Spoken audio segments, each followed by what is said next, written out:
జై శ్రీకృష్ణ.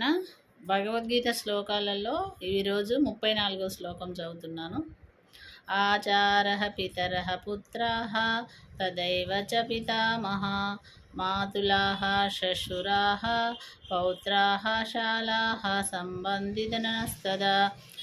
అర్థము: గురువులు, తండ్రులు, తాతలు, కొడుకులు, మనుమలు, మేనమామలు, బావమరుదులు, ఇతర బంధువులు మొదలగు వారు అందరూ ఇచ్చటికి చేరియున్నారు అని అర్థం. ఏతాన్న హంతుమిచ్చామి జ్ఞతోపి మధుసూదన అపి త్రైలోక్య రాజస్య హేతో కిం మహీకృతే.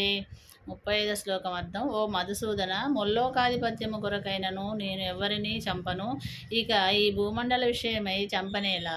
అట్లే వీరిలో ఎవరైనను నన్ను చంపబూనినను నేను మాత్రము వీరిని చంపను అని శ్రీకృష్ణుడితో అర్జునుడు యుద్ధరంగంలో చెప్పాడు.